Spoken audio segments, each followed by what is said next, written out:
ಎಲ್ಲರಿಗೂ ನಮಸ್ಕಾರ. ಅಚೀವರ್ ಸಂಸ್ಥೆಯ ವಿಶೇಷ ಸಂಚಿಕೆಗೆ ಸ್ವಾಗತ. ಕೆಎಂಎಫ್ ಕರ್ನಾಟಕ ಮಿಲ್ಕ್ ಫೆಡರೇಷನ್ ಏನಿದೆ, ಸೊ ಅದರ ಅಡಿಯಲ್ಲಿ ಹಲವಾರು ಹುದ್ದೆಗಳಿಗೆ ನೇಮಕಾತಿಯನ್ನ ಮಾಡಲಾಗಿತ್ತು. ಐಆರ್ಎಂಎ ಈ ಎಕ್ಸಾಮ್ ಅನ್ನ ಕಂಡಕ್ಟ್ ಮಾಡಿತ್ತು. ಸೊ ಹಲವಾರು ಸೆಕ್ಷನ್ಸ್ ಇತ್ತು. Constitution of India, cooperative society, Kannada, English, general knowledge ಈ ರೀತಿ ಇತ್ತು. ಸೊ ಕನ್ನಡ ಮತ್ತೆ ಕೋಆಪರೇಟಿವ್ ಸೊಸೈಟೀಸ್ ಭಾಗದ ಕ್ವಶನ್ ಸ್ವಲ್ಪ ಕಠಿಣವಾಗಿತ್ತು. ಸೊ ಜನರಲ್ ನಾಲೆಜ್ ಸ್ವಲ್ಪ ಮಟ್ಟಿಗೆ ಈಸಿ ಇತ್ತು. ಸೊ ಅದು ಯಾವ ರೀತಿ ಇತ್ತು ಅಂತ ಹೇಳ್ಬಿಟ್ಟು ಈ ವಿಡಿಯೋದಲ್ಲಿ ವಿಶ್ಲೇಷಣೆಯನ್ನ ಮಾಡ್ತಾ ಹೋಗೋಣ.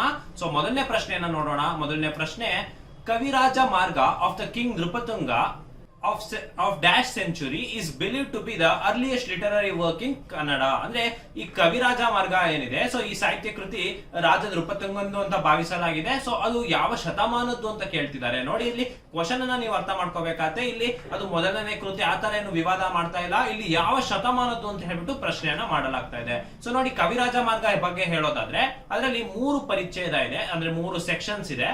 ಸೊ ಆ ಪರಿಚ್ಛೇದದ ಕೊನೆಯಲ್ಲಿ ನೃಪತುಂಗ ದೇವಾನುಮತಪ್ಪ ಕವಿರಾಜ ಮಾರ್ಗದೋಳ್ ಅಂತ ಹೇಳ್ಬಿಟ್ಟು ಪ್ರತಿಯೊಂದು ಪರಿಚ್ಛೇದ ಕೊನೆಯಾಗಿ ಇದೆ. ಅಂದ್ರೆ ಇದು ರಾಜ ಅಮೋಘ ವರ್ಷ ನೃಪತುಂಗ ರಾಷ್ಟ್ರಕೂಟರ ದೊರೆ ಆ ಕಾಲಮಾನದಲ್ಲಿ ಬರೆಯಲಾಗಿದೆ ಅಂತ ಹೇಳ್ಬಿಟ್ಟು ಹೇಳ್ತಾರೆ. ಸೊ ಕಾಲಮಾನ ಸ್ವಲ್ಪ ವಿದ್ವಾಂಸರಲ್ಲಿ ಭಿನ್ನಾಭಿಪ್ರಾಯ ಇದೆ. ಸೊ ಒಟ್ಟಾರೆ ಅದು 812ರಿಂದ 825 ಒಳಗಡೆ ಕ್ರಿಸ್ತಶಕದಲ್ಲಿ ಬರ್ದಿರ್ಬೋದು ಅಂತ, ಬಟ್ 850 ಆಸುಪಾಸಿನಲ್ಲಿ ಇದೆ ಅಂತ ಹೇಳ್ಬಿಟ್ಟು ಡೇಟಿಂಗ್ ಅನ್ನ ಮಾಡ್ತಾರೆ.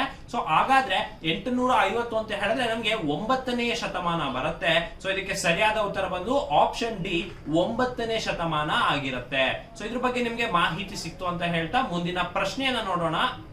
ಮುಂದಿನ ಪ್ರಶ್ನೆ, the recently released movie Kantara is based on ಅಂತ ಹೇಳ್ಬಿಟ್ಟು ಇದನ್ನ RSI ಪ್ರಶ್ನೆ ಪತ್ರಿಕೆಯಲ್ಲೂ ಕೂಡ ಕೇಳಲಾಗಿತ್ತು. ಸೊ ಇದ್ರಲ್ಲೂ ಕೂಡ ಕೇಳಲಾಗ್ತಾ ಇದೆ. ಸೊ ಜಲ್ಲಿಕಟ್ಟು, ಭೂತಕೋಲ, ಯಕ್ಷಗಾನ, ದಮ್ಮಾಮಿ ಅಂತ ಹೇಳ್ಬಿಟ್ಟು. ಸೊ ಇತ್ತೀಚೆಗೆ ಬಿಡುಗಡೆಗೊಂಡ ಕಾಂತಾರ ಚಲನಚಿತ್ರವು ಯಾವುದಕ್ಕೆ ಸಂಬಂಧಿಸಿದೆ ಅಂತ ಹೇಳ್ಬಿಟ್ಟು ಪ್ರಶ್ನೆ. ಸೊ ನಿಮ್ಗೆ ಉತ್ತರ ತಿಳಿದಿರುತ್ತೆ, ಹಲವಾರು ಜನ ಚಲನಚಿತ್ರವನ್ನ ನೋಡಿರ್ತೀರಾ. ಸೊ ಇದಕ್ಕೆ ಸರಿಯಾದ ಉತ್ತರ ಬಂದು ಆಪ್ಷನ್ ಬಿ, ಭೂತಕೋಲ ಆಗಿರುತ್ತೆ. ಸೊ ಭೂತಕೋಲದ ಬಗ್ಗೆ ಹೇಳೋದಾದ್ರೆ ಇದಕ್ಕೊಂದು 1000 ವರ್ಷದ ಇತಿಹಾಸ ಇದೆ. ಕೋಸ್ಟಲ್ ಏರಿಯಾ, ಪ್ರಮುಖವಾಗಿ ಕೋಸ್ಟಲ್ ಏರಿಯಾದಲ್ಲಿ ಉಡುಪಿ ಈ ರೀತಿ ಭಾಗದಲ್ಲಿ ನಿಮಗೆ ಭೂತಕೋಲ ಕಂಡು ಬರುತ್ತೆ. ಸೊ ಇದು ಏನು ವಿಶೇಷ ಈ ಚಲನಚಿತ್ರದ್ದು ಅಂತ ಹೇಳಿದ್ರೆ, ಭೂತಕೋಲ ಚಲನಚಿತ್ರಗಳಲ್ಲಿ ತೋರಿಸಿದಂತಹ ಚಿತ್ರ ಕಾಂತಾರ ಆಗಿದೆ. ಜೊತೆಗೆ ಈ ಚಲನಚಿತ್ರದ ನಂತರ ಕರ್ನಾಟಕ ಸರ್ಕಾರ 60 ವರ್ಷ ಮೇಲ್ಪಟ್ಟ ಭೂತಕೋಲ ಕಲಾವಿದರಿಗೆ ಮಾಸಿಕ ಭತ್ಯೆಯನ್ನ ಘೋಷಿಸಿತ್ತು. ಅದೊಂದು ಬಹಳ ವಿಶೇಷವಾದಂತಹ ಸುದ್ದಿ. ಕಲೆಕ್ಷನ್ ಅಲ್ಲಾಗ್ಲಿ ಅಥವಾ ಕರ್ನಾಟಕದ ಸಿನಿಮಾದ ಬಗ್ಗೆ ಆಗಲಿ, ಸೊ ಅದೇ ಜನಪ್ರಿಯವನ್ನ ಮಾಡಿಸಿ ಭಾರತದಾದ್ಯಂತ ಹಿಂದೆ ತಿರುಗಿ ನೋಡುವಂತ ಮಾಡದಂತ ಕಾಂತಾರ ಚಿತ್ರದ ಬಗ್ಗೆ ಪ್ರಶ್ನೆ ಇತ್ತು. ಸೊ ಇದ್ರ ಬಗ್ಗೆ ನಿಮ್ಗೆ ಗೊತ್ತಾಯ್ತು ಅಂತ ಮಾಡ್ಕೊಂಡು, ಸೊ ಇದ್ರ ಬಗ್ಗೆ ನಿಮ್ಗೆ ಮಾಹಿತಿ ಇರ್ಲಿ ಅಂತ ಹೇಳ್ತಾ ಮುಂದಿನ ಪ್ರಶ್ನೆಯನ್ನ ನೋಡೋಣ. Which of the following States has the highest per capita milk availability in India ಅಂತ ಹೇಳ್ಬಿಟ್ಟು, ಅಂದ್ರೆ ಯಾವ ರಾಜ್ಯವು ತಲಾ ಅತ್ಯಧಿಕ ಹಾಲಿನ ಲಭ್ಯತೆಯನ್ನ ಹೊಂದಿದೆ ಅಂತ ಹೇಳ್ಬಿಟ್ಟು ರಾಜಸ್ಥಾನ, ಹರಿಯಾಣ, ಕರ್ನಾಟಕ, ಪಂಜಾಬ್ ಇದೆ. ಸೊ ಇಲ್ಲಿ ಏನನ್ನ ಕೇಳ್ತಾ ಇದ್ದಾರೆ ಅನ್ನೋದನ್ನ ನೀವು ಗಮನಿಸಬೇಕಾಗತ್ತೆ. ಪರ್ ಕ್ಯಾಪಿಟಾ ಮಿಲ್ಕ್ ಅವೈಲಬಿಲಿಟಿಯನ್ನ ಕೇಳ್ತಾ ಇದ್ದಾರೆ, ಪ್ರೊಡಕ್ಷನ್ ಅಲ್ಲ. ಸೊ ಮಿಲ್ಕ್ ಅವೈಲಬಿಲಿಟಿ ಅತಿ ಹೆಚ್ಚು ಇರೋದು ಆಪ್ಷನ್ ಡಿ, ಪಂಜಾಬ್ ಅಲ್ಲಿ. So 1222 gram per day. So ಇದನ್ನ ಪರ್ ಕ್ಯಾಪಿಟಾ ನ ಅಳಿಯಕ್ಕೆ ಈ ರೀತಿಯಾದ ತಗೊಳ್ತಾರೆ. ಸೊ ಪಂಜಾಬ್ ಇಷ್ಟಿದೆ. ಇನ್ನು ಹರಿಯಾಣದ 1118 ಗ್ರಾಮ್ ಪರ್ ಡೇ ಇದೆ. ಸೊ ಆದ್ರಿಂದ ಪಂಜಾಬ್ ಅತ್ಯಧಿಕ highest per capita milk availability state in India ಅಂತ ಕರ್ಸ್ಕೊಳ್ಳುತ್ತೆ. ಇನ್ನು ಭಾರತದ ಬಗ್ಗೆ ಹೇಳೋದಾದ್ರೆ, ಭಾರತ ಪ್ರಪಂಚದಾದ್ಯಂತ ನಂಬರ್ 1 ಸ್ಥಾನದಲ್ಲಿದೆ ಮಿಲ್ಕ್ ಪ್ರೊಡಕ್ಷನ್ ಅಲ್ಲಿ. ಸೊ 23% ಜಾಗತಿಕ ಮಿಲ್ಕ್ ಪ್ರೊಡಕ್ಷನ್ ಅನ್ನ ಭಾರತ ಮಾಡುತ್ತೆ ಅಂತ ನಿಮ್ಗೆ ಗೊತ್ತಿರುತ್ತೆ. ಸೊ ಇದ್ರ ಬಗ್ಗೆ ನಿಮ್ಗೆ ಮಾಹಿತಿ ಇರ್ಲಿ ಅಂತ ಹೇಳ್ತಾ ನೀವು ಮುಂದಿನ ಪ್ರಶ್ನೆಯನ್ನ ನೋಡೋಣ. ಮುಂದಿನ ಪ್ರಶ್ನೆ, the first railway train in India in 1853 completed it's journey between, ಅಂದ್ರೆ ಮೊದಲನೇ ರೈಲು ಭಾರತದ್ದು. ಸೊ ಯಾವ ಸ್ಟೇಷನ್ ಇಂದ ಯಾವ ಸ್ಟೇಷನ್ ಗೆ ಹೋಯ್ತು ಅಂತ, Thane to Nagpur, Bombay to Nagpur, Bombay to Pune, Bombay to Thane. So ಯಾರ್ಯಾರು ಇತಿಹಾಸವನ್ನ ಓದಿರ್ತೀರಾ, ಮಾಡರ್ನ್ ಹಿಸ್ಟ್ರಿಯನ್ನ ಓದಿರ್ತೀರಾ, ಸೊ ಅವ್ರು ಎಲ್ಲರಿಗೂ ಇದ್ರ ಬಗ್ಗೆ ಗೊತ್ತಿರುತ್ತೆ. ಸೊ 1853ರಲ್ಲಿ ಮೊದಲನೇ ರೈಲ್ವೆ ಬಾಂಬೆ ಮತ್ತು ಠಾಣೆಗಳ ಮಧ್ಯೆ ಚಲಿಸಿತು. ಬಾಂಬೆ ಟು ಥಾಣೆ ಇದಕ್ಕೆ ಸರಿಯಾದ ಉತ್ತರ ಆಗುತ್ತೆ, ಆಪ್ಷನ್ ಡಿ ಸರಿಯಾದ ಉತ್ತರ. ಸೊ ಅವೆರಡುಗಳ ಮಧ್ಯ 21 ಮೈಲಿಗಳ ದೂರದ ರೈಲ್ವೆ ಟ್ರ್ಯಾಕ್ ಅನ್ನ ಹಾಕಿ ಸೊ ರೈಲ್ವೆ ಮೊದಲ ಬಾರಿಗೆ ಇಂಟ್ರೊಡ್ಯೂಸ್ ಅನ್ನ ಮಾಡ್ತಾರೆ. ಇದರ ಚೀಫ್ ಇಂಜಿನಿಯರ್ ಜಾರ್ಜ್ ಕ್ಲಾರ್ಕ್ ಆಗಿರ್ತಾರೆ. ಸೊ ಇದ್ರ ಬಗ್ಗೆ ನಿಮ್ಗೆ ಮಾಹಿತಿ ಇರಲಿ. ಮುಂದಿನ ಪ್ರಶ್ನೆಯನ್ನ ನೋಡ್ತಾ ಹೋಗೋಣ.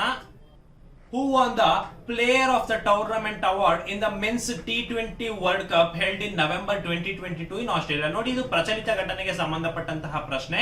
ಸೊ 2022ರ T20 ವಿಶ್ವಕಪ್ ನಡೀತು, ಕ್ರಿಕೆಟಿನ T20 ವಿಶ್ವಕಪ್. ಸೊ ಇದರಲ್ಲಿ ಪ್ಲೇಯರ್ ಆಫ್ ದ ಟೂರ್ನಮೆಂಟ್ ಆಟಗಾರ ಅಂತ ಹೇಳ್ಬಿಟ್ಟು ಏನ್ ಪ್ರಶಸ್ತಿ ಇದೆ, ಇದು ಯಾರಿಗೆ ಸಿಕ್ತು ಅಂತ ಹೇಳ್ಬಿಟ್ಟು ನಮ್ಮ ಆಪ್ಷನ್ಸ್ ಅನ್ನ ನೋಡೋಣ. ವಿರಾಟ್ ಕೊಹ್ಲಿ, ಸೂರ್ಯಕುಮಾರ್ ಯಾದವ್, ಸ್ಯಾಮ್ ಕರನ್, ಬಾಬರ್ ಆಜಮ್. ಸೊ ಯಾರ್ಯಾರು ವಿಶ್ವಕಪ್ ಅನ್ನ ಫಾಲೋ ಮಾಡಿರ್ತೀರ ಅವರಿಗೆ ಈ ಉತ್ತರ ಗೊತ್ತಿರುತ್ತೆ. ಸೊ ಇದಕ್ಕೆ ಸರಿಯಾದ ಉತ್ತರ ಬಂದು ಆಪ್ಷನ್ ಸಿ, ಸ್ಯಾಮ್ ಕರನ್ ಆಗಿರುತ್ತೆ. ಹೌದು ಸ್ನೇಹಿತರೆ, ಇಂಗ್ಲೆಂಡ್ ನ ಆಟಗಾರ ಸ್ಯಾಮ್ ಕರನ್ ಅವರು ಫೈನಲ್ ಪಂದ್ಯದಲ್ಲಿ 3 ವಿಕೆಟ್, ಪಾಕಿಸ್ತಾನದ ವಿರುದ್ಧ 3 ವಿಕೆಟ್ ಅನ್ನ ಕಬಳಿಸುವ ಮೂಲಕ ಗೆಲ್ಲುವಲ್ಲಿ ಬಹಳ ರೂವಾರಿಯನ್ನ ಆಗಿದ್ರು. ಸೊ ಬರೀ ಫೈನಲ್ ಪಂದ್ಯದಲ್ಲಿ ಅಷ್ಟೇ ಅಲ್ಲ, ಪ್ಲೇಯರ್ ಆಫ್ ದ ಮ್ಯಾಚ್ ಆಗಿಲ್ಲ.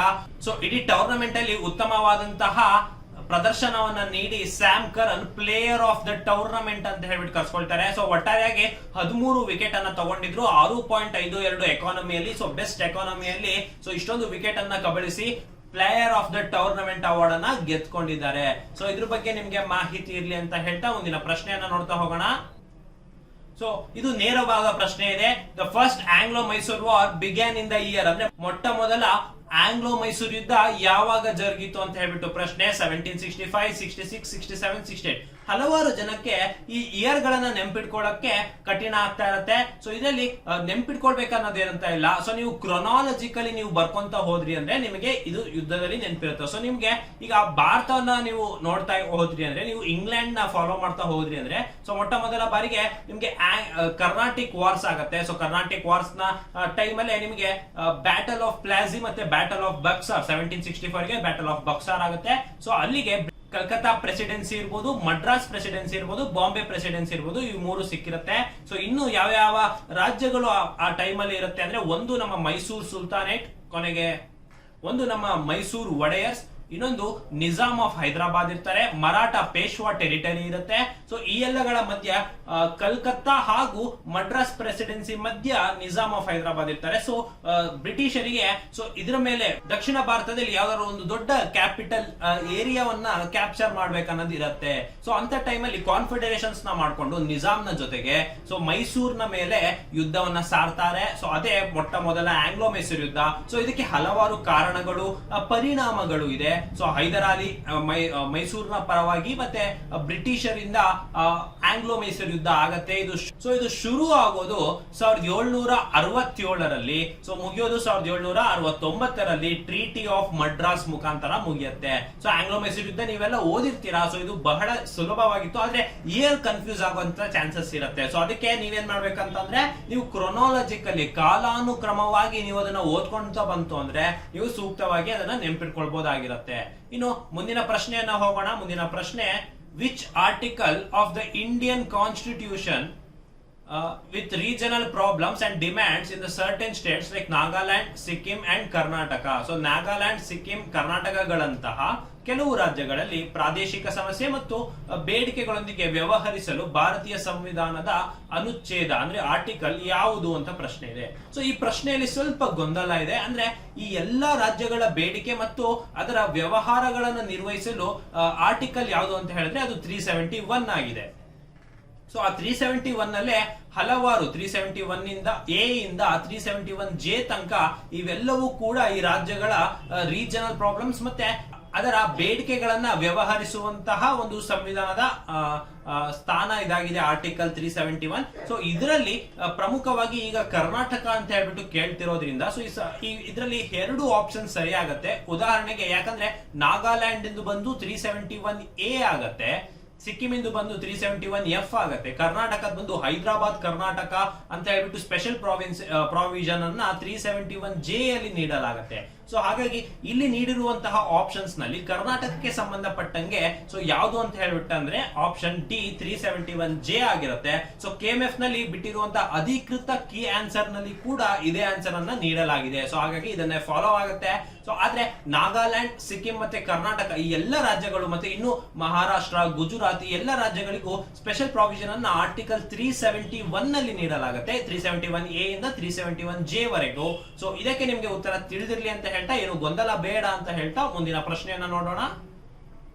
Which chief minister of Karnataka was chosen to lead the United Front government in June 1996? ನೋಡಿ, 1996 ಜೂನ್ ನಲ್ಲಿ ಸಂಯುಕ್ತ ರಂಗ ಯುನೈಟೆಡ್ ಫ್ರಂಟ್ ಸರ್ಕಾರವನ್ನ ಮುನ್ನಡೆಸಲು ಆಯ್ಕೆಯಾದ ಕರ್ನಾಟಕದ ಮುಖ್ಯಮಂತ್ರಿ ಯಾರು ಅಂತ ಹೇಳ್ಬಿಟ್ಟು ನೋಡಿ, ನಿಮ್ಗೆ 1996 ಜನರಲ್ ಎಲೆಕ್ಷನ್ ಬಗ್ಗೆ ಹೇಳ್ಬೇಕಾಗತ್ತೆ. ಸೊ 1996 ಅಲ್ಲಿ ಏನಾಗುತ್ತೆ ಅಂತ ಹೇಳಿದ್ರೆ ಬಿಜೆಪಿ ಬಂದ್ಬಿಟ್ಟು 140 ಸೀಟ್ ಅನ್ನ ಗೆಲ್ಲತ್ತೆ. ಸೊ 140 ಸೀಟ್ ಅನ್ನ ಗೆದ್ದು ಅದು ಮೆಜಾರಿಟಿನೂ ಸಿಗ್ತಾ ಇರೋದಿಲ್ಲ. ಸೊ ಹಾಗಾಗಿ ಆಗಿನ ಪ್ರಧಾನಮಂತ್ರಿ ಆಗಿದ್ದಂತ ಅಟಲ್ ಬಿಹಾರಿ ವಾಜಪೇಯಿ ಅವರು ಪ್ರಮಾಣ ವಚನವನ್ನು ಸ್ವೀಕರಿಸ್ತಾರೆ. ಬಟ್ ಅವರು ಈ ಆನ್ ಫ್ಲೋರ್ ಟೆಸ್ಟ್ ಅಂತ ಏನ್ ಕರಿತೀವಿ, ಫ್ಲೋರ್ ಟೆಸ್ಟ್ ಅಂತ ಏನ್ ಕರಿತೀವಿ, ಸೊ ಅದರಲ್ಲಿ ಫೇಲ್ ಆಗ್ತಾರೆ ಮೆಜಾರಿಟಿಯನ್ನ ಪ್ರೂವ್ ಮಾಡ್ಲಿಕ್ಕೆ.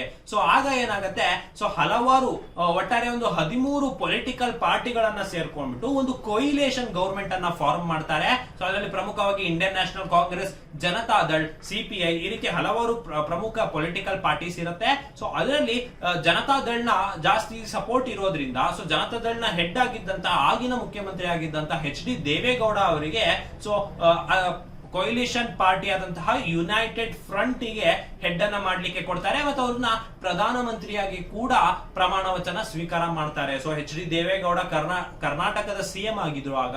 ಸೊ ಅವರು ಯುನೈಟೆಡ್ ಫ್ರಂಟ್ ನ ಲೀಡರ್ ಆಗಿ ಅವರು ಭಾರತದ ಪ್ರಧಾನಿ ಕೂಡ ಆಗ್ತಾರೆ. ಸೊ ಇದಾದ ನಂತರ ಗೊಂದಲಗಳಾಗತ್ತೆ. ಸೊ ನಂತರ ಆಯ್ಕೆ ಗುಜ್ರಾಲ್ ಅವರು ಆಗ್ತಾರೆ. ಸೊ ಅದು ಮುಂದೆ ಆಗ್ತಾ ಹೋಗುತ್ತೆ. ಸೊ ಯುನೈಟೆಡ್ ಫ್ರಂಟ್ ನ ಯಾರು ಲೀಡರ್ ಆಗಿದ್ರು, ಯಾವ chief minister of Karnataka leader ಆಗಿದ್ರು ಅಂತ ಹೇಳಿದ್ರೆ ಅದಕ್ಕೆ ಸರಿಯಾದ ಉತ್ತರ HD ದೇವೇಗೌಡ ಅವರಾಗಿರ್ತಾರೆ. ಸೊ ಆಪ್ಷನ್ ಎ ಇದಕ್ಕೆ ಸರಿಯಾದ ಉತ್ತರ ಆಗಿರುತ್ತೆ. ಮುಂದಿನ ಪ್ರಶ್ನೆಯನ್ನ ನೋಡೋಣ. ಮುಂದಿನ ಪ್ರಶ್ನೆ, which was the India's first feature film made by Dada Saheb Phalke. ನೋಡಿ, ದಾದಾ ಸಾಹೇಬ್ ಫಾಲ್ಕೆ ಅದರದ್ದೇ ಒಂದು ಪ್ರಶಸ್ತಿಯನ್ನ ಕೊಡ್ತಾರೆ ಅವರ ಹೆಸರಿನಲ್ಲೇ. ಸೊ ಅವರು ಮೊಟ್ಟ ಮೊದಲ ಬಾರಿಗೆ ಸಿನಿಮಾವನ್ನ ಮಾಡ್ತಾರೆ ಭಾರತದಲ್ಲಿ. ಸೊ ಅವರು ಮಾಡಿದಂತಹ ಮೊಟ್ಟ ಮೊದಲ ಫೀಚರ್ ಸಿನಿಮಾ ಅಂದ್ರೆ ಕಥಾಚಿತ್ರ ಅಂತ ಏನ್ ಕರಿತೇವೆ, ಸೊ ಅದು ಯಾವುದು ಅಂತ ಹೇಳ್ಬಿಟ್ಟು ಪ್ರಶ್ನೆ. ರಾಜ ಹರಿಶ್ಚಂದ್ರ, ಜಮೈಷಸ್ತಿ, ಭಕ್ತ ಪ್ರಹ್ಲಾದ, ಕಾಳಿದಾಸ. ನೋಡಿ, ದಾದಾ ಸಾಹೇಬ್ ಫಾಲ್ಕೆ ಅವ್ರ ಬಗ್ಗೆ ಹೇಳೋದಾದ್ರೆ ಸೊ ಅವರು 1906ರಲ್ಲಿ ಒಂದು ಸಿನಿಮಾವನ್ನ ನೋಡ್ತಾರೆ, ಲೈಫ್ ಆಫ್ ಕ್ರೈಸ್ಟ್ ಅಂತ ಹೇಳ್ಬಿಟ್ಟು. ಸೊ ಇದನ್ನ ನೋಡಿ ಭಾರತದಲ್ಲಿ ಈ ರೀತಿಯಾದಂತಹ ಒಂದು ಸಿನಿಮಾವನ್ನ ಮಾಡ್ಬೇಕು ಅಂತ ಹೇಳ್ಬಿಟ್ಟು ಫಿಲಂ ಮೇಕಿಂಗ್ ಅನ್ನ ಕಲಿಯಕ್ಕೆ, ಅವಾಗ ಭಾರತದಲ್ಲಿ ಅಷ್ಟೊಂದು ಫಿಲಂ ಅನ್ನ ಬಗ್ಗೆ ಗೊತ್ತಿರೋದಿಲ್ಲ, ಮಾಹಿತಿ ಇರೋದಿಲ್ಲ. ಸೊ ಅದನ್ನ ಕಲಿಬೇಕು ಅಂತ ಹೇಳಿ ಲಂಡನ್ ಗೆ ತೆರಳ್ತಾರೆ. ಸೊ ಅಲ್ಲಿ ಫಿಲಂ ಮೇಕಿಂಗ್ ಪ್ರೋಸೆಸ್ ಅನ್ನ ಕಲ್ತ್ಕೊಳ್ತಾರೆ. ಫಿಲಂ ಮೇಕಿಂಗ್ ಗೆ ಬೇಕಾದಂತಹ ಟೆಕ್ನಾಲಜಿಯನ್ನ ತಗೊಳ್ತಾರೆ. ಸೊ ಭಾರತಕ್ಕೆ ಹಿಂತಿರುಗ್ತಾರೆ. ಭಾರತಕ್ಕೆ ಹಿಂತಿರುಗಿ ಸೊ ಈಗ ಅವರಿಗೆ ಇನ್ವೆಸ್ಟರ್ಸ್ ಬೇಕಾಗಿರುತ್ತೆ ಸಿನಿಮಾವನ್ನ ಮಾಡಲು. ಸೊ ಒಂದು ಚಿಕ್ಕ ಶಾರ್ಟ್ ಫಿಲಂ ಅನ್ನ ಮಾಡ್ತಾರೆ. ಸೊ ಅದರಿಂದ 1-2-3 ಜನ ಇನ್ವೆಸ್ಟರ್ಸ್ ಸಿಗ್ತಾರೆ. ಸೊ ಆಗ ಮಾಡಿದಂತಹ ಮೊಟ್ಟ ಮೊದಲ ಫೀಚರ್ ಸಿನಿಮಾ ರಾಜ ಹರಿಶ್ಚಂದ್ರ. ಇದು ಸತ್ಯ ಹರಿಶ್ಚಂದ್ರ ಅಂತ ಏನ್ ಕರಿತೇವೆ. ಸೊ ಅವರ ಜೀವನಾಧಾರಿತ ಒಂದು ಕಥಾ ಇದಾಗಿದೆ. ಸೊ ಕಥಾ ಹೊಂದಿರುತ್ತೆ. ಇದು ಫೀಚರ್ ಫಿಲಂ. ಇದು ಕಮರ್ಷಿಯಲಿ ಕೂಡ ಸಕ್ಸಸ್ ಆಗತ್ತೆ. ಸೊ ಇದಾಗ ಭಾರತದಲ್ಲಿ ಈ ರೀತಿ ಸಿನಿಮಾಗೆ ಬಹಳ ಪರಿಶ್ರಮವನ್ನ ಪಟ್ಟು ಮೊದಲ ಸಿನಿಮಾವನ್ನ ತೆಗೆದಂತಹ ದಾದಾ ಸಾಹೇಬ್ ಫಾಲ್ಕೆ ಅವರಿಗೆ ಫಾದರ್ ಆಫ್ ಇಂಡಿಯನ್ ಸಿನಿಮಾ ಅಂತ ಕರೀತಾರೆ. ಆದ್ರೂ ಸಹ ಈ 1913ರಲ್ಲಿ ಈ ಚಲನಚಿತ್ರ ಬಿಡುಗಡೆ ಆಗಿರುತ್ತೆ. ಬಟ್ ಏಪ್ರಿಲ್ ನಲ್ಲಿ ಶ್ರೀ ಪುಂಡಲೀಕ ಅಂತ ಹೇಳ್ಬಿಟ್ಟು ಇನ್ನೊಂದು ಚಿತ್ರ ಬಿಡುಗಡೆ ಆಗಿತ್ತು. ಸೊ ಇದಕ್ಕೆ ವಿವಾದ ಇದೆ. ಸೊ ಹಲವಾರು ವಿದ್ವಾಂಸರು ಅದು ಮೊದಲನೇ ಚಿತ್ರ ಅಂತ ಹೇಳ್ತಾರೆ. ಬಟ್ ಗವರ್ಮೆಂಟ್ ಆಫ್ ಇಂಡಿಯಾ ರಾಜ ಹರಿಶ್ಚಂದ್ರವನ್ನ ಮೊದಲನೇ ಸಿನಿಮಾ ಅಂತ ಹೇಳ್ಬಿಟ್ಟು ಕನ್ಸಿಡರ್ ಮಾಡುತ್ತೆ. 1913ರಲ್ಲಿ ರಿಲೀಸ್ ಆದಂತಹ ಸತ್ಯ ಹರಿಶ್ಚಂದ್ರ ಅಥವಾ ರಾಜ ಹರಿಶ್ಚಂದ್ರ ಸಿನಿಮಾ ಏನಿದೆ, ಸೊ ಈ ಸಿನಿಮಾ ದಾದಾ ಸಾಹೇಬ್ ಫಾಲ್ಕೆ ಅವರ ಮೊದಲನೇ ಸಿನಿಮಾ ಹಾಗೂ ಭಾರತದ ಮೊದಲನೇ ಫೀಚರ್ ಸಿನಿಮಾ ಅಂತ ಕೂಡ ಕರ್ಸ್ಕೊಳ್ಳುತ್ತೆ. ಸೊ ಇದ್ರ ಬಗ್ಗೆ ನೆನಪಿರ್ಲಿ. ಇದಕ್ಕೆ ಸರಿಯಾದ ಉತ್ತರ ಆಪ್ಷನ್ ಎ ರಾಜ ಹರಿಶ್ಚಂದ್ರ ಆಗಿರುತ್ತೆ. ಮುಂದಿನ ಪ್ರಶ್ನೆಯನ್ನ ನೋಡೋಣ. ಮುಂದಿನ ಪ್ರಶ್ನೆ, the prodigy of India named R Praggnanandhaa belongs to which sports. ಅದ್ಭುತ ಮೇಧಾಶಕ್ತಿಯ ಬಾಲಕರಾದಂತಹ ಆರ್ ಪ್ರಜ್ಞಾನಂದ ಯಾವ ಕ್ರೀಡೆಗೆ ಸಂಬಂಧಿಸಿದ್ದಾರೆ ಅಂತ ಹೇಳ್ಬಿಟ್ಟು ನಮ್ಮ ಆಯ್ಕೆಗಳನ್ನ ನೋಡೋಣ. Wrestling, kho kho, chess, shot put. So ಯಾರ್ಯಾರು ಸ್ಪೋರ್ಟ್ಸ್ ನ ಫಾಲೋ ಮಾಡ್ತಾ ಇರ್ತೀರಾ, ಸೊ ಅವ್ರಿಗೆ ಇದು ಗೊತ್ತಿರುತ್ತೆ. ಆರ್ ಪ್ರಜ್ಞಾನಂದ ಬಂದು ಒಬ್ರು ಚೆಸ್ ಆಟಗಾರ ಅಂತ ಹೇಳ್ಬಿಟ್ಟು. ಸೊ ಚೆಸ್ ಇವರು 2005ರಲ್ಲಿ ಹುಟ್ಟದವರು. ಸೊ ಬಹಳ ಚಿಕ್ಕ ವಯಸ್ಸಿಗೆ ಗ್ರ್ಯಾಂಡ್ ಮಾಸ್ಟರ್ ಪದವಿಯನ್ನ ತಗೊಂಡಂತವರು. ಸೊ ವಿಶ್ವ ಚಾಂಪಿಯನ್ ಮ್ಯಾಗ್ನಸ್ ಕಾರ್ಲ್ಸನ್ ಅನ್ನ ಸೋಲಿಸಿದವರು. ಸೊ ಆರ್ ಪ್ರಜ್ಞಾನಂದ ಚೆಸ್ ಗೆ ಸಂಬಂಧ ಪಡ್ತಾರೆ. ಸೊ ಇದ್ರ ಬಗ್ಗೆ ನಿಮ್ಗೆ ಗೊತ್ತಿರುತ್ತೆ. ಮುಂದಿನ ಪ್ರಶ್ನೆಯನ್ನ ನೋಡ್ತಾ ಹೋಗೋಣ. ಮುಂದಿನ ಪ್ರಶ್ನೆ, which constitution amendment has provided special provision for the advancement of economically weaker section, EWS ಅಂತ ಏನ್ ಕರಿತೇವೆ. ಸೊ ಯಾವ ಸಾಂವಿಧಾನಿಕ ತಿದ್ದುಪಡಿಯು ಆರ್ಥಿಕವಾಗಿ ದುರ್ಬಲ ವರ್ಗಗಳ ಪ್ರಗತಿಗೆ ವಿಶೇಷ ಅವಕಾಶವನ್ನ ಒದಗಿಸುತ್ತೆ ಅಂತ ಹೇಳ್ಬಿಟ್ಟು 102ನೇ ತಿದ್ದುಪಡಿ, 103ನೇ ತಿದ್ದುಪಡಿ, 104ನೇ ತಿದ್ದುಪಡಿ, 105ನೇ ತಿದ್ದುಪಡಿ. ಇದಕ್ಕೆ ಸರಿಯಾದ ಉತ್ತರ ಬಂದ್ಬಿಟ್ಟು ಆಪ್ಷನ್ ಬಿ 103ನೇ ತಿದ್ದುಪಡಿ ಆಗಿರುತ್ತೆ. ಸೊ ಇದರಲ್ಲಿ ಒಟ್ಟಾರೆಯಾಗಿ EWS ಕೆಟಗರಿ ಅಂತ ಏನ್ ಬರುತ್ತೆ, ಎಕನಾಮಿಕಲಿ ವೀಕರ್ ಸೆಕ್ಷನ್ ಅಂತ ಹೇಳ್ಬಿಟ್ಟು ಅವರಿಗೆ 10% ರಿಸರ್ವೇಶನ್ ಅನ್ನ ಕೊಡುವಂತಹ ಕೆಲಸ ಈ 103ನೇ ಅಮೆಂಡ್ಮೆಂಟ್ ನಲ್ಲಿ ಹೇಳಲಾಗುತ್ತೆ. ಸೊ ಇದ್ರ ಬಗ್ಗೆ ನಿಮ್ಗೆ ಗೊತ್ತಿರತ್ತೆ ಅಂತ ಹೇಳ್ತಾ ಮುಂದಿನ ಪ್ರಶ್ನೆಯನ್ನ ನೋಡೋಣ. So Rishi Sunak, a person of Indian roots, has recently become the Prime Minister of the United Kingdom. Which political party is he affiliated with? ನೋಡಿ, ರಿಷಿ ಸುನಕ್ ಅವರು ಬ್ರಿಟನ್ ನ ಪ್ರಧಾನಿ ಆಗಿದ್ದಾರೆ ಅಂತ ಎಲ್ಲರಿಗೂ ಮಾಹಿತಿ ಇರುತ್ತೆ. ಸೊ ಅವರು ಎಷ್ಟನೇ ಬ್ರಿಟನ್ ಪ್ರಧಾನಿ, ಈ ರೀತಿಯಾದಂತಹ ಕ್ವಶನ್ಗಳು, ಅವರು ಯಾವ ಪೊಲಿಟಿಕಲ್ ಪಾರ್ಟಿಗೆ ಸೇರಿದ್ರು ಅಥವಾ ಯಾವ ಪ್ರಾವಿನ್ಸ್ ನಿಂದ ಗೆದ್ದಂತವ್ರು ಅಂತ ಹೇಳ್ಬಿಟ್ಟು ಈ ರೀತಿಯಾದಂತಹ ಪ್ರಶ್ನೆಗಳು ನಿಮಗೆ ಸ್ಪರ್ಧಾತ್ಮಕ ಪರೀಕ್ಷೆಗಳಲ್ಲಿ ಬರುತ್ತೆ. ಸೊ ಹಾಗಾಗಿ ಅವರು ಇವಾಗ ಯಾವ ಪೊಲಿಟಿಕಲ್ ಪಾರ್ಟಿಗೆ ಸೇರಿದಾರಂತ ಪ್ರಶ್ನೆ liberal party, conservative party, left party, democratic party. So ಇದಕ್ಕೆ ಸರಿಯಾದ ಉತ್ತರ ಬಂದು ಆಪ್ಷನ್ ಬಿ ಕನ್ಸರ್ವೇಟಿವ್ ಪಾರ್ಟಿ ಆಗಿರುತ್ತೆ. ಸೊ ಇವರು ಯಾರ್ಕ್ಸ್, ರಿಚ್ಮಂಡ್ ಯಾರ್ಕ್ಸ್ ಅಂತ ಕರಿತೀವಿ. ಸೊ ಆ ಕ್ಷೇತ್ರದಿಂದ ಗೆದ್ದು ಮೆಂಬರ್ ಆಫ್ ಪಾರ್ಲಿಮೆಂಟ್ ಆಗಿರ್ತಾರೆ. ಸೊ ಅದಾದ ನಂತರ ಲಿಸ್ ಟ್ರಸ್ ಅವರ ರಾಜೀನಾಮೆಯ ನಂತರ ಇವರು ಬ್ರಿಟನ್ ನ ಪ್ರಧಾನಿ ಆಗ್ತಾರೆ. ಸೊ ಇವರು ಕನ್ಸರ್ವೇಟಿವ್ ಪಾರ್ಟಿಗೆ ಸೇರ್ತಾರೆ. ಈಗ ಪ್ರಸ್ತುತ ಕನ್ಸರ್ವೇಟಿವ್ ಪಾರ್ಟಿಯ ಲೀಡರ್ ಕೂಡ ಅವರೇ. ಸೊ ಹಾಗಾಗಿ ಇದ್ರ ಬಗ್ಗೆ ನಿಮ್ಗೆ ತಿಳಿದಿರ್ಲಿ ಅಂತ ಹೇಳ್ತಾ ಮುಂದಿನ ಪ್ರಶ್ನೆಯನ್ನ ನೋಡೋಣ. Which one of the dancers is not associated with Karnataka? ಅಂದ್ರೆ ಕರ್ನಾಟಕದಕ್ಕೆ ಯಾವ ನಾಟ್ಯ ಪ್ರಕಾರ ಸಂಬಂಧಪಟ್ಟಿಲ್ಲ ಅಂತ ಹೇಳ್ಬಿಟ್ಟು ಅಥವಾ ಸೇರಿದ್ದಲ್ಲ ಅಂತ ಹೇಳ್ಬಿಟ್ಟು. ಸೊ ಯಕ್ಷಗಾನ, ಗೊರವ ಕುಣಿತ, ನಾಗಮಂಡಲ, ಭರತನಾಟ್ಯಂ. ಸೊ ಇದು ನಿಮಗೆ ನೇರವಾಗಿ ಗೊತ್ತಿರುತ್ತೆ. ಸೊ ಇದಕ್ಕೆ ಸರಿಯಾದ ಉತ್ತರ ಬಂದು ಭರತನಾಟ್ಯಂ, ಆಪ್ಷನ್ ಡಿ ಆಗಿರುತ್ತೆ. ಯಾಕಂದ್ರೆ ಭರತನಾಟ್ಯಂ ಬಂದು ತಮಿಳುನಾಡಿಗೆ ಸೇರುತ್ತೆ, ಅಲ್ಲೇ ಒರಿಜಿನೇಟ್ ಆಗಿರುತ್ತೆ. ಹಾಗೆ ತಮಿಳುನಾಡಿನ ಒಂದು ಕ್ಲಾಸಿಕಲ್ ಡ್ಯಾನ್ಸ್ ಆಗಿರುತ್ತೆ. ಸೊ ಭರತನಾಟ್ಯಂ. ನಿಮ್ಗೆ ಯಕ್ಷಗಾನ, ಗೊರವ ಕುಣಿತ ಅಥವಾ ನಾಗಮಂಡಲ ಬಂದು ನಮ್ಮ ಕರ್ನಾಟಕದ ಫೋಕ್ ಡ್ಯಾನ್ಸಸ್ ಆಗಿರುತ್ತೆ. ಸೊ ಇದ್ರ ಬಗ್ಗೆ ನಿಮ್ಗೆ ಮಾಹಿತಿ ಇರಲಿ. ಮುಂದಿನ ಪ್ರಶ್ನೆಯನ್ನು ನೋಡೋಣ. Who was the first Indian to get a commercial pilot licence in 1929? So ನೋಡಿ, 1929ರಲ್ಲಿ ವೃತ್ತಿಪರ ವೈಮಾನಿಕ ಚಾಲಕನ ಪರವಾನಿಗೆ ಕಮರ್ಷಿಯಲ್ ಪೈಲಟ್ ಲೈಸೆನ್ಸ್ ಅಂತ ಕರೀತಾರೆ. ಇದನ್ನ ಪಡೆದ ಮೊದಲ ಭಾರತೀಯರು ಯಾರು ಅಂತ ಹೇಳ್ಬಿಟ್ಟು. So Motilal Nehru, JR D Tata, CV Raman, Madan Mohan Malaviya. ಇದಕ್ಕೆ ಸರಿಯಾದ ಉತ್ತರ ಬಂದು JR ಡಿ ಟಾಟಾ ಆಗಿರ್ತಾರೆ. ಅವ್ರ ಸ್ನೇಹಿತರೆ JR ಡಿ ಟಾಟಾ ಅವರು 1929 ನಲ್ಲಿ ಮೊಟ್ಟ ಮೊದಲ ಭಾರತೀಯ ಕಮರ್ಷಿಯಲ್ ಪೈಲಟ್ ಲೈಸೆನ್ಸ್ ಅನ್ನ ಪಡ್ಕೊಳ್ತಾರೆ. ಸೊ 1929 ಆದ್ಮೇಲೆ 3 ವರ್ಷದ ನಂತರ ಅವರು ಏರ್ ಇಂಡಿಯಾವನ್ನ ಲಾಂಚ್ ಮಾಡ್ತಾರೆ. ಸೊ 1929 ನಲ್ಲಿ ಇವರಿಗೆ ಮೊಟ್ಟ ಮೊದಲ ಕಮರ್ಷಿಯಲ್ ಪೈಲಟ್ ಲೈಸೆನ್ಸ್ ಸಿಗುತ್ತೆ. ಸೊ ಇದ್ರ ಬಗ್ಗೆ ನಿಮ್ಗೆ ಮಾಹಿತಿ ಇರಲಿ. ಮುಂದಿನ ಪ್ರಶ್ನೆಯನ್ನ ನೋಡೋಣ. ಮುಂದಿನ ಪ್ರಶ್ನೆ, in which year Quit India Movement was launched by Mahatma Gandhi? ನೋಡಿ, ಕ್ವಿಟ್ ಇಂಡಿಯಾ ಮೂವ್ಮೆಂಟ್ ಯಾವಾಗ ಆಗಿದೆ ಅಂತ ಹೇಳಿದ್ರೆ ನೀವು ನೇರವಾಗಿ ಹೇಳ್ತೀರಾ. ಆದ್ರೆ ಇಲ್ಲಿ ನೋಡಿ, ಟ್ರಿಕ್ ಮಾಡ್ಲಿಕ್ಕೆ ಮಹಾತ್ಮ ಗಾಂಧೀಜಿಯಿಂದ ಯಾವಾಗ ಶುರು ಆಗಿದ್ದು ಅಂತ ಕೇಳಲಾಗ್ತಾ ಇದೆ. ಬಟ್ ಎರಡು ಕೂಡ ಒಂದೇ ಅರ್ಥ ಬರುತ್ತೆ. ಸೊ ಮಹಾತ್ಮ ಗಾಂಧೀಜಿಯವರು ಯಾವ ವರ್ಷದಲ್ಲಿ ಭಾರತ ಬಿಟ್ಟು ತೊಲಗಿ ಚಳುವಳಿಯನ್ನ ಆರಂಭಿಸಿದ್ದಾರೆ? ಸೊ ಕ್ವಿಟ್ ಇಂಡಿಯಾ ಚಳುವಳಿ ಮಹಾತ್ಮ ಗಾಂಧಿಯಿಂದ ಯಾವಾಗ ಸ್ಟಾರ್ಟ್ ಆಗಿತ್ತು ಅಂದ್ರೆ 1942ಗೆ ಆಪ್ಷನ್ ಸಿ ಸ್ಟಾರ್ಟ್ ಆಗಿತ್ತು. ಸೊ ನಿಮಗೆ ಗೊತ್ತಿರ್ಬೋದು, ಡೂ ಆರ್ ಡೈ ಅಂತ ಹೇಳ್ಬಿಟ್ಟು ಕರೆಯನ್ನ ಕೊಡ್ತಾರೆ. ಅಂದ್ರೆ ಮಾಡು ಇಲ್ಲವೇ ಮಡಿ ಅಂತ ಹೇಳ್ಬಿಟ್ಟು ಕರೆಯನ್ನ ಕೊಡ್ತಾರೆ. ಸೊ ಬ್ರಿಟಿಷರೇ ಭಾರತ ಬಿಟ್ಟು ತೊಲಗಿ ಅಂದ್ರೆ ಕ್ವಿಟ್ ಇಂಡಿಯಾ ಮೂವ್ಮೆಂಟ್ ಅನ್ನ 1942ಕ್ಕೆ ಪ್ರಾರಂಭ ಮಾಡ್ತಾರೆ ಗಾಂಧೀಜಿ ಅವರು. ಸೊ ಇದನ್ನ ಲಾಂಚ್ ಮಾಡಿದ್ದು ಮರುದಿನವೇ ನೆಹರು ಮತ್ತೆ ಹಲವಾರು ಸ್ವತಂತ್ರ ಹೋರಾಟಗಾರರನ್ನ ಅರೆಸ್ಟ್ ಮಾಡಲಾಗತ್ತೆ. ಸೊ ಇದ್ರ ಬಗ್ಗೆ ನಿಮ್ಗೆ ಗೊತ್ತಿರತ್ತೆ. ಮುಂದಿನ ಪ್ರಶ್ನೆಯನ್ನ ನೋಡೋಣ. ಮುಂದಿನ ಪ್ರಶ್ನೆ, Roger Federer who recently retired from international professional tennis sports belong to which country ಅಂತ ಹೇಳ್ಬಿಟ್ಟು. ಅಂತಾರಾಷ್ಟ್ರೀಯ ವೃತ್ತಿಪರ ಟೆನ್ನಿಸ್ ಕ್ರೀಡೆಯಿಂದ ಇತ್ತೀಚೆಗೆ ನಿವೃತ್ತರಾದ ರೋಜರ್ ಫೆಡರರ್ ಯಾವ ದೇಶಕ್ಕೆ ಸೇರಿದವರು ಅಂತ ಹೇಳ್ಬಿಟ್ಟು. England, Switzerland, Australia, USA. ಇದಕ್ಕೆ ಸರಿಯಾದ ಉತ್ತರ ಬಂದು ಆಪ್ಷನ್ ಬಿ ಸ್ವಿಟ್ಜರ್ಲ್ಯಾಂಡ್ ಆಗಿರುತ್ತೆ. ನೋಡಿ, ಇವರು ಸಿಂಗಲ್ಸ್ ನಲ್ಲಿ 20 ಗ್ರ್ಯಾಂಡ್ ಸ್ಲಾಮ್ ಅನ್ನ ಗೆದ್ದಿದ್ದಾರೆ. ಒಂದು ಲಿವಿಂಗ್ ಲೆಜೆಂಡ್ ಅಂತಾನೆ ಹೇಳ್ಬೋದು ಆಟದಲ್ಲಿ. ಇತ್ತೀಚೆಗೆ ಅವರು ನಿವೃತ್ತಿಯನ್ನ ಘೋಷಿಸಿದ್ರು ರೋಜರ್ ಫೆಡರರ್. ಇವರು ಸ್ವಿಟ್ಜರ್ಲ್ಯಾಂಡ್ ಗೆ ಸೇರ್ತಾರೆ. ಸೊ ಇದ್ರ ಬಗ್ಗೆ ನಿಮ್ಗೆ ಮಾಹಿತಿ ಇರಲಿ. ಮುಂದಿನ ಪ್ರಶ್ನೆಯನ್ನ ನೋಡೋಣ. ಮುಂದಿನ ಪ್ರಶ್ನೆ, ಹೂ was the first industries and supplies minister in the first cabinet of free India? ಸ್ವತಂತ್ರ ಭಾರತದ ಪ್ರಪ್ರಥಮ ಕೈಗಾರಿಕಾ ಮತ್ತು ಪೂರೈಕೆ ಸಚಿವರು ಯಾರಾಗಿದ್ದರು ಅಂತ ಹೇಳ್ಬಿಟ್ಟು. ನೋಡಿ, ಈ ರೀತಿಯಾದಂತಹ ಪ್ರಶ್ನೆಗಳು ಬರುತ್ತೆ. ಯಾಕಂದ್ರೆ ಈ 1947 ಆದ್ಮೇಲೆ ಹಲವಾರು ಕಮಿಟಿಗಳು, ಆಯೋಗಗಳು, ಸಮಿತಿಗಳು ಆಗತ್ತೆ. ಸೊ ಇದೆಲ್ಲ ಆದಾಗ ಸೊ ಯಾರು ಹೆಡ್ ಮಾಡ್ತಾ ಇದ್ರು ಅಥವಾ ಯಾರು ಮಿನಿಸ್ಟರ್ ಆಗಿದ್ರು, ಈ ರೀತಿಯಾದಂತಹ ಪ್ರಶ್ನೆಗಳು ನಿಮಗೆ ಬರುವಂತದ್ದು ಸಹಜ ಆಗಿರುತ್ತೆ. ಸೊ ಇದಕ್ಕೆ ಆಪ್ಷನ್ಸ್ ಅನ್ನು ನೋಡೋಣ. Doctor Shyam Prasad Mukherjee, Jagjivan Ram, doctor Rajendra Prasad, doctor BR Ambedkar. ಇದಕ್ಕೆ ಸರಿಯಾದ ಉತ್ತರ ಬಂದು option A doctor Shyam Prasad Mukherjee ಅವರು ಭಾರತದ ಸ್ವತಂತ್ರ ನಂತರದ ಮೊದಲ first industries and supplies minister ಆಗಿರ್ತಾರೆ ಅಂತ ಹೇಳ್ಬಿಟ್ಟು. ಸೊ ಇದ್ರ ಬಗ್ಗೆ ನಿಮಗೆ ಮಾಹಿತಿ ಇರಲಿ ಅಂತ ಹೇಳ್ತಾ ಮುಂದಿನ ಪ್ರಶ್ನೆಯನ್ನ ನೋಡೋಣ. In which weightlifting category did Jeremy Lal Rinunga win a gold medal in Commonwealth Games 2022? So Commonwealth Games 2022ರಲ್ಲಿ ಜೆರೆಮಿ ಲಾಲ್ ರಿನುಂಗಾ ಅವರು ಯಾವ weight ಕೆಟಗರಿಯಲ್ಲಿ ಅವಾರ್ಡ್ ಅನ್ನು ಗೆದ್ದಿದ್ರು ಅಂತ 47 ಕೆಜಿ, 57 ಕೆಜಿ, 67 ಕೆಜಿ. ಸೊ ಇದಕ್ಕೆ ಸರಿಯಾದ ಉತ್ತರ ನೋಡೋಣ. ಸರಿಯಾದ ಉತ್ತರ ಬಂದು ಆಪ್ಷನ್ ಬಿ 57 ಕೆಜಿ ಕೆಟಗರಿಯಲ್ಲಿ ಜೆರೆಮಿ ಲಾಲ್ ರಿನುಂಗಾ ಅವರು ಕಾಮನ್ವೆಲ್ತ್ ಗೇಮ್ಸ್ ನಲ್ಲಿ ಮೆಡಲ್ ಅನ್ನ ಗೆದ್ದಿರ್ತಾರೆ. ಸೊ ಗೋಲ್ಡ್ ಮೆಡಲ್ ಅನ್ನ ಗೆದ್ದಿರ್ತಾರೆ. ಇದ್ರ ಬಗ್ಗೆ ನಿಮ್ಗೆ ಗೊತ್ತಿರುತ್ತೆ, ಯಾಕಂದ್ರೆ ಕಾಮನ್ವೆಲ್ತ್ ಗೇಮ್ಸ್ ನ ನೀವು ನೋಡಿರ್ತೀರಾ. ಸೊ ಇದ್ರ ಬಗ್ಗೆ ಹೇಳ್ತಾ ಮುಂದಿನ ಪ್ರಶ್ನೆಯನ್ನ ನೋಡೋಣ. The famous stone chariot is located in tourist place of Karnataka. ಪ್ರಸಿದ್ಧ ಕಲ್ಲಿನ ರಥ ಇರುವ ಕರ್ನಾಟಕದ ಪ್ರವಾಸಿ ತಾಣ ಯಾವುದು ಅಂತ? Hampi, Belur, Pattadakal, Mysuru.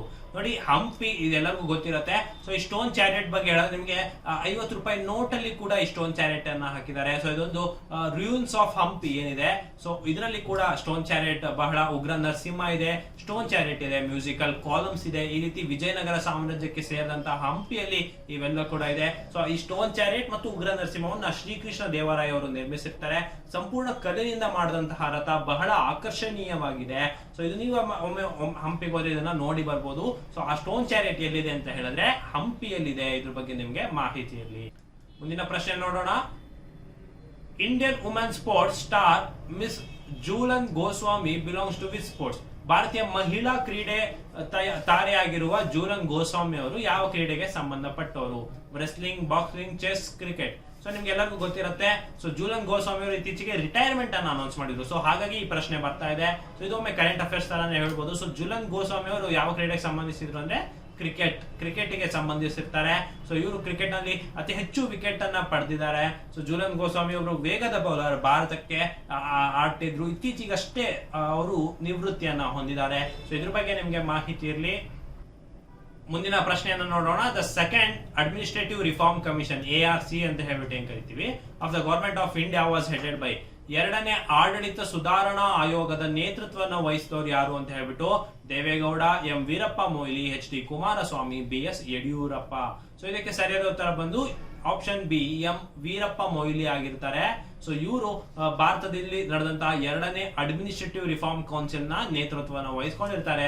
So ARC reports ಬಹಳ ಪ್ರಮುಖವಾಗಿದ್ದು, ಸೊ 1 ರಿಂದ 15 ರಿಪೋರ್ಟ್ಸ್ ಏನಿದೆ, ಸೊ ಇವೆಲ್ಲವೂ ಕೂಡ ನಿಮಗೆ ಪರೀಕ್ಷೆಯಲ್ಲಿ ಕೇಳುವಂತ ಚಾನ್ಸಸ್ ಇರುತ್ತೆ. ಸೊ ಇದ್ರ ಬಗ್ಗೆ ಒಮ್ಮೆ ನೋಡಿ, ಇದು ವೆಬ್ಸೈಟ್ ಗಳಲ್ಲಿ ಲಭ್ಯವಿರುತ್ತೆ. ಮುಂದಿನ ಪ್ರಶ್ನೆಯನ್ನ ನೋಡೋಣ. ಮುಂದಿನ ಪ್ರಶ್ನೆ, who has been confirmed with 52nd Dada Saheb Phalke award for the year 2020? ನೋಡಿ, 2020 ದಾದಾ ಸಾಹೇಬ್ ಫಾಲ್ಕೆ ಅವಾರ್ಡ್ ಯಾರಿಗೆ ಬಂತು ಅಂತ ಹೇಳ್ಬಿಟ್ಟು ಆಶಾ ಪರೇಖ್, ಹೇಮಾ ಮಾಲಿನಿ, ಆಶಾ ಭೋಸ್ಲೆ, ಪೂನಂ ಧಿಲ್ಲನ್. ಸೊ ನೋಡಿ, ಇತ್ತೀಚೆಗೆ ನಡೆದಂತ ಹಲವಾರು ಪರೀಕ್ಷೆಯಲ್ಲಿ ಇದೇ ಪ್ರಶ್ನೆ ಬಂದಿದೆ. SSC ಎಕ್ಸಾಮ್ಸ್ ಅಲ್ಲಿ ಆಗಿರ್ಬೋದು, ಸೊ ಅಥವಾ ಸ್ಟೇಟ್ ಗೌರ್ಮೆಂಟ್ ಎಕ್ಸಾಮ್ಸ್ ಆಗಿರ್ಬೋದು, ಈ ಪ್ರಶ್ನೆ ಬಂದಿದೆ. ಯಾಕಂದ್ರೆ 2020 ದಾದಾ ಸಾಹೇಬ್ ಫಾಲ್ಕೆ ಅವಾರ್ಡ್ ಈ ಸರಿ ಬಂದಿರುವಂತದ್ದು ಯಾರಿಗೆ ಅಂತ ಹೇಳಿದ್ರೆ ಆಶಾ ಪರೇಖ್ ಅವರಿಗೆ ಬಂದಿದೆ. ಸೊ ಇದ್ರ ಬಗ್ಗೆ ನಿಮ್ಗೆ ಮಾಹಿತಿ ಇರಲಿ. ಇದು ಪ್ರಚಲಿತ ಘಟನೆಯ ಭಾಗಕ್ಕೆ ಸೇರತ್ತೆ. ಮುಂದಿನ ಪ್ರಶ್ನೆಯನ್ನ ನೋಡೋಣ. In which state 36th national games were organized during September-October of in 2022 in India? ನೋಡಿ, 36ನೇ ರಾಷ್ಟ್ರೀಯ ಕ್ರೀಡಾಕೂಟ ಯಾವ ನಗರದಲ್ಲಿ ಆಯೋಜನೆ ಆಯಿತು ಅಂತ ಹೇಳ್ಬಿಟ್ಟು ಡೆಲ್ಲಿ, ಕರ್ನಾಟಕ, ರಾಜಸ್ಥಾನ್, ಗುಜರಾತ್. ಇದಕ್ಕೆ ಸರಿಯಾದ ಉತ್ತರ ಬಂದು ಗುಜರಾತ್ ಆಗಿದೆ. ಸೊ ಇದು ಗುಜರಾತ್ ಅಲ್ಲಿ ನಡೆದಂತಹ 36ನೇ ರಾಷ್ಟ್ರೀಯ ಕ್ರೀಡಾಕೂಟ ಇದಾಗಿದೆ. ಸೊ ಇದು ಕ್ರೀಡಾಕೂಟ ನಡೀತಿದ್ರಿಂದ ಇದು ಬಹಳ ಸುದ್ದಿಯಲ್ಲಿತ್ತು. ಸೊ ಇದ್ರ ಬಗ್ಗೆ ನಿಮ್ಗೆ ಮಾಹಿತಿ ಇರಲಿ ಅಂತ ಹೇಳ್ತಾ ಮುಂದಿನ ಪ್ರಶ್ನೆಯನ್ನ ನೋಡೋಣ. Who was known as khadi Bhagiratha of Karnataka? ಕರ್ನಾಟಕದ ಖಾದಿ ಭಗೀರಥ ಎಂದು ಯಾರು ಖ್ಯಾತರಾಗಿದ್ದಾರೆ? ಸೊ ನೋಡಿ, ನಿಮಗೆ ಕರ್ನಾಟಕದ ಗಾಂಧಿ ಗೊತ್ತು, ಕರ್ನಾಟಕದ ಸಿಂಹ ಗೊತ್ತು. ಸೊ ಈ ರೀತಿ ನಿಮಗೆ ಹಲವಾರು ಗೊತ್ತಿರುತ್ತೆ, ಬಟ್ ಇದನ್ನ ಕೇಳಿರೋದಿಲ್ಲ. ಸೊ ಖಾದಿ ಭಗೀರಥ ಅಂತ ಹೇಳ್ಬಿಟ್ಟು, ಸೊ ನೀವು ಇದಕ್ಕೆ ಸುಮಾರು ಜನಕ್ಕೆ ಇದು ತಿಳಿದಿರೋದಿಲ್ಲ. ಸೊ ಖಾದಿ ಭಗೀರಥ ಅಂತ ಹೇಳ್ಬಿಟ್ಟು ಯಾರಿಗೆ ಕರೀತಾರೆ ಅಂತ ಹೇಳಿದ್ರೆ ಗಂಗಾಧರ್ ರಾವ್ ದೇಶಪಾಂಡೆ ಅವರಿಗೆ ಕರೀತಾರೆ. So option A Gangadhar Rao Deshpande ಇದಕ್ಕೆ ಸರಿಯಾದ ಉತ್ತರ ಆಗುತ್ತೆ. ಇವರು ನಮ್ಮ ಕರ್ನಾಟಕದ, ನೀವು ಇಂಡಿಯನ್ ನ್ಯಾಷನಲ್ ಮೂವ್ಮೆಂಟ್ ಅಲ್ಲಿ ಕರ್ನಾಟಕದ ಪ್ರಮುಖ ವ್ಯಕ್ತಿಗಳು ಯಾರ್ಯಾರು ಅಂತ ನೋಡಿದಾಗ ಗಂಗಾಧರ್ ರಾವ್ ದೇಶಪಾಂಡೆ ಅವರು ಕಾಣ್ತಾರೆ. ಸೊ ಇದ್ರ ಬಗ್ಗೆ ನಿಮ್ಗೆ ಮಾಹಿತಿ ಇರಲಿ ಅಂತ ಹೇಳ್ತಾ ಮುಂದಿನ ಪ್ರಶ್ನೆಯನ್ನ ನೋಡೋಣ. The blue revolution is associated with which of the following? ನೀಲಿ ಕ್ರಾಂತಿ ಅಂತ ಏನ್ ಕರೀತಾರೆ, ಇದು ಕೆಳಗಿನ ಯಾವುದರ ಜೊತೆಗೆ ಸಂಬಂಧಿಸಿದೆ ಅಂತ? Ocean development, clean air, fisheries and aquaculture, life stock health. ಅಂದ್ರೆ ಸಾಗರ ಅಭಿವೃದ್ಧಿ, ಶುದ್ಧ ಗಾಳಿ, ಮೀನುಗಾರಿಕೆ ಮತ್ತು ಜಲಚರ ಸಾಕಣೆ, ಜಾನುವಾರು ಆರೋಗ್ಯ. ಇದಕ್ಕೆ ಸರಿಯಾದ ಉತ್ತರ ಬಂದು ಬ್ಲೂ ರೆವಲ್ಯೂಷನ್ ಯಾವ್ದಕ್ಕೆ ಸರಿ ಇರುತ್ತೆ ಅಂತ ಹೇಳಿದ್ರೆ ಮೀನುಗಾರಿಕೆ ಮತ್ತು ಜಲಚರ ಸಾಕಣೆ, ಅಂದ್ರೆ ಫಿಶರೀಸ್ ಅಂಡ್ ಅಕ್ವಾಕಲ್ಚರ್ ಅಂತ ಏನ್ ಕರಿತೇವೆ. ಸೊ ಅದಕ್ಕೆ ಸಂಬಂಧಪಟ್ಟಿದೆ ಬ್ಲೂ ರೆವಲ್ಯೂಷನ್. ಸೊ ನೋಡಿ, ನಾವು KMF ಕರ್ನಾಟಕ ಮಿಲ್ಕ್ ಫೆಡರೇಷನ್ ನ ಇತ್ತೀಚೆಗೆ ನಡೆದಂತಹ ನೇಮಕಾತಿಯಲ್ಲಿ ಇದ್ದಂತಹ GK ಪ್ರಶ್ನೆಗಳನ್ನ ಇವಾಗ ವಿಶ್ಲೇಷಣೆ ಮಾಡಿದೀವಿ. ಸೊ ಇದು ಈಗ ಮುಂಬರುವಂತಹ ಪರೀಕ್ಷೆಗಳಲ್ಲಿ ಇದೇ ರೀತಿಯಾದಂತಹ ಪ್ರಶ್ನೆಗಳು ಬರುವ ಚಾನ್ಸಸ್ ಇರೋದ್ರಿಂದ ಸೊ ಇದು ಎಲ್ಲ PC, PSI ಅಥವಾ ಕರ್ನಾಟಕ ಸ್ಟೇಟ್ ಎಕ್ಸಾಮ್ಸ್ ಗೆ ರೆಡಿ ಆಗ್ತಿರುವಂತಹ ಎಲ್ಲ ಅಭ್ಯರ್ಥಿಗಳಿಗೆ ಇದು ಉಪಯುಕ್ತವಾಗಿರುತ್ತೆ ಅಂತ ಭಾವಿಸ್ತೀವಿ. ಸೊ ಹಾಗಾಗಿ ಇದನ್ನೆಲ್ಲ ಇನ್ನೊಮ್ಮೆ ನೋಡ್ಕೊಳ್ಳಿ ಅಂತ ಹೇಳ್ತಾ, ಸೊ ನಿಮ್ಗೆ ಕರೆಂಟ್ ಅಫೇರ್ಸ್ ಪ್ರಚಲಿತ ಘಟನೆಗಳು ದೈನಂದಿನವಾಗಿ ಬೇಕು ಅಂತ ಹೇಳಿದ್ರೆ ನಮ್ಮ ಅಚೀವರ್ಸ್ ಅಕಾಡೆಮಿಯ ವೆಬ್ಸೈಟ್ ಗೆ ಹೋದ್ರೆ ನೀವು ಇಲ್ಲಿ ದೈನಂದಿನ ಕರೆಂಟ್ ಅಫೇರ್ಸ್ ಅನ್ನ ನೋಡ್ತಾ ಹೋಗ್ಬೋದು. ಅಥವಾ ಒಂದು ತಿಂಗಳ ಮಾಸಿಕ ಪತ್ರಿಕೆ ಬೇಕು ಅಂದ್ರೆ ಸ್ಪರ್ಧಾ ಅಶ್ವಮೇಧ ಮ್ಯಾಗಝೀನ್ ಅನ್ನೋ ಸೆಕ್ಷನ್ ಗೆ ಹೋಗಿ ನೀವು ಅದನ್ನ ಡೌನ್ಲೋಡ್ ಮಾಡ್ಕೋಬಹುದಾಗಿರುತ್ತೆ. ಇನ್ನು ವೆಬ್ಸೈಟ್ ಗೆ ಹೋದ್ರೆ ವೆಬ್ಸೈಟ್ ಅಲ್ಲಿ ಹಲವಾರು ಫೀಚರ್ಸ್ ಇದೆ. ನಿಮಗೆ ಕೋರ್ಸಸ್ ಆಫರ್ಡ್ ಬಗ್ಗೆ ಇರ್ಬೋದು ಅಥವಾ ಕರೆಂಟ್ ಅಫೇರ್ಸ್ ಇರ್ಬೋದು. ಸೊ ಇನ್ನು ಪರೀಕ್ಷಾ ಮಂದಿರ ಅಂತ ಇದೆ, ಪಾಠ ಮಂದಿರ ಅಂತ ಇದೆ. ಸೊ ಪರೀಕ್ಷಾ ಮಂದಿರ ಏನಿದೆ, ಸೊ ಪರೀಕ್ಷಾ ಮಂದಿರ ಬಂದು ನಿಮಗೆ ಕಾನ್ಸೆಪ್ಟ್ ವೈಸ್ ಟೆಸ್ಟ್ ಆಗಿರ್ಬೋದು, ಸಂಡೇ ಟೆಸ್ಟ್, ಆನ್ಲೈನ್ ಟೆಸ್ಟ್, ಮತ್ತೆ ಸ್ಕಾಲರ್ಶಿಪ್ ಟೆಸ್ಟ್, ಈ ರೀತಿ ಹಲವಾರು ವಿಭಾಗಗಳಿದೆ. ಸೊ ಪ್ಲೇ ಅಂಡ್ ವಿನ್ ಅಂತ ಕೂಡ ಒಂದು ವಿಭಾಗ ಇದೆ. ಸೊ ಇದಕ್ಕೆ ಒಮ್ಮೆ ಭೇಟಿ ನೀಡಿ ಅಂತ ಹೇಳ್ತಾ, so achievers academy Shivamogga website ಗೆ ನೀವು ಭೇಟಿ ನೀಡಿದ್ರೆ ಈ ಎಲ್ಲ ನಿಮಗೆ ಕಾನ್ಸೆಪ್ಟ್ಸ್ ಸಿಗತ್ತೆ ಅಂತ ಹೇಳ್ತಾ, ಸೊ ಇನ್ನು ಇದೇ ರೀತಿಯಾದಂತಹ ಕಂಟೆಂಟ್ ಗೆ ನೀವು ಅಚೀವರ್ಸ್ ಅಕಾಡೆಮಿಯ ಯೂಟ್ಯೂಬ್ ಚಾನಲ್ ಅನ್ನ ಸಬ್ಸ್ಕ್ರೈಬ್ ಮಾಡಿ. ಹೆಚ್ಚಿನ ಮಾಹಿತಿಗೆ ಟೆಲಿಗ್ರಾಮ್ ಮತ್ತೆ ವಾಟ್ಸ್ಆಪ್ ಗುಂಪುಗಳಿಗೆ ಜಾಯ್ನ್ ಆಗಿ ಅಂತ ಹೇಳ್ತಾ ಧನ್ಯವಾದಗಳು.